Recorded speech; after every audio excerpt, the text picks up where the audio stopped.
প্রিয় স্নেহের ছাত্রছাত্রীরা, তোমরা যারা থার্ড সেমিস্টারে সাপ্লিমেন্টারি এক্সাম দেবে, যাদের ইতিহাসে সাপ্লিমেন্টারি এক্সাম রয়েছে সিবিসিএস সিস্টেমে, তাদের জন্য আজকের এই ভিডিওটি অত্যন্ত গুরুত্বপূর্ণ হতে চলেছে। কারণ আজকের এই ভিডিওতে আমি তোমাদের আলোচনা করব ইতিহাসের গুরুত্বপূর্ণ 10 নম্বরের এবং 5 নম্বরের প্রশ্নগুলো নিয়ে। তোমাদের 1 নম্বরের প্রশ্ন 15টি আসবে, 5 নম্বরের প্রশ্ন আসবে এবং 10 নম্বরের প্রশ্ন আসবে। তো তোমরা জানো কেন তোমরা এর আগে পরীক্ষা দিয়েছো, কোনো কারণবশত হয়তো যেই নাম্বার তোলার কথা সেই নাম্বার হয়তো তুলতে পারোনি। তো চলো আমরা দেখে নিই আমাদের কোন কোন প্রশ্নগুলো যদি ভালো করে করি আমরা কমন পাবো। তো তোমাদের জন্য স্টাডি মেটেরিয়ালও তৈরি করা রয়েছে, যারা স্টাডি মেটেরিয়াল সংগ্রহ করতে চাও সংগ্রহ করতে পারো। তো বিএ থার্ড সেমিস্টার, চলো আমরা দেখে নিই CC3 বা GE3 সাপ্লিমেন্টারি এক্সাম সাজেশন 2024-25। তো গুরুত্বপূর্ণ প্রশ্ন 10 নম্বরের। প্রথম যে প্রশ্নটি পড়ব, দিল্লির সুলতানি শাসনের প্রতিষ্ঠায় ইলতুৎমিশের অবদান বা ভূমিকা আলোচনা করো, অথবা তুমি কি ইলতুৎমিশকে দিল্লি সুলতানির প্রকৃত প্রতিষ্ঠাতা বলে মনে করো? দিল্লির সুলতানির ইতিহাসে কুতুবুদ্দিন আইবকের অবদান বা ভূমিকা আলোচনা করো। সুলতানি আমলে ইক্তা প্রথার সংক্ষিপ্ত বিবরণ দাও। সুলতানি আমলে সুফি আন্দোলনের সংক্ষিপ্ত বিবরণ দাও। সুলতানি আমলে ভক্তি আন্দোলনের সংক্ষিপ্ত বিবরণ দাও।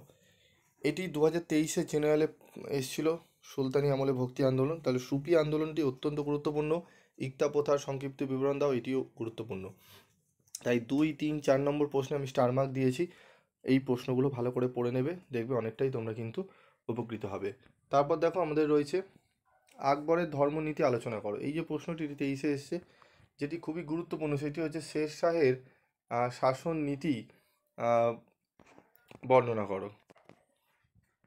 শের শাহের শাসননীতি বর্ণনা করো। জাগিরদারি সংকট কাকে বলে, এর রাজনৈতিক তাৎপর্য আলোচনা করো, অত্যন্ত গুরুত্বপূর্ণ। মুঘল আমলের স্থাপত্য ও চিত্রকলার বৈশিষ্ট্যগুলি আলোচনা করো। বিজেতা ও শাসক হিসাবে শিবাজির কৃতিত্ব আলোচনা করো। এই প্রশ্নটিও ভালো করে করতে হবে। আকবর কিভাবে মুঘল শাসন ব্যবস্থাকে দৃঢ় ভিত্তির ওপর প্রতিষ্ঠিত করে। যেগুলো স্টার মার্ক রয়েছে সেগুলো আগে পড়বে, সেগুলো রেডি করে বাকি প্রশ্নগুলো তোমরা পড়ে নেবে। এখানে 11টি প্রশ্ন আমি এখানে রেখেছি। এই 11টির মধ্যে স্টার মার্কগুলো দেখে নাও, 7, 8, 10 এই 3টি প্রশ্ন এবং 2, 3, 4 মানে 6টা প্রশ্ন স্টার মার্ক রেখেছি এবং 1 নম্বরের প্রশ্ন স্টার মার্ক রাখিনি, তবে 1 নম্বর প্রশ্নটিও পড়বে।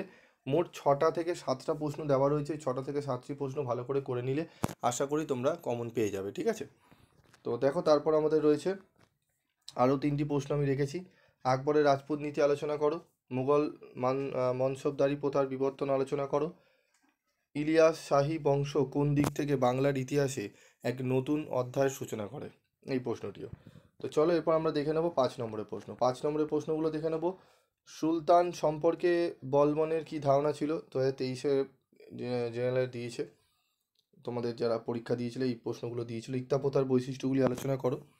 তারপর রয়েছে দেখো, মধ্যযুগের ভারতে সুফি আন্দোলনের প্রধান বৈশিষ্ট্যগুলি কী ছিল?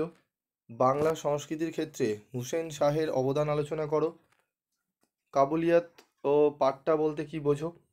দিন ইলাহির মূল নীতি কী ছিল? অত্যন্ত গুরুত্বপূর্ণ। মুঘল স্থাপত্য শিল্পে শাহজাহানের অবদান কী ছিল? ঔরঙ্গজেবের দাক্ষিণাত্য নীতি মুঘল সাম্রাজ্যের পতনের জন্য কতখানি দায়ী ছিল? মানসবদারি প্রথার ওপর টিকা লেখো। কানুয়া ও ঘরঘরার যুদ্ধের গুরুত্ব কী ছিল? ঠিক আছে, ঘরঘরার যুদ্ধের গুরুত্ব কী ছিল? তারপর হচ্ছে আলাউদ্দিন খলজির বাজার নিয়ন্ত্রণ নীতির সংক্ষিপ্ত বিবরণ দাও। এই প্রশ্নটি ভালো করে করতে হবে,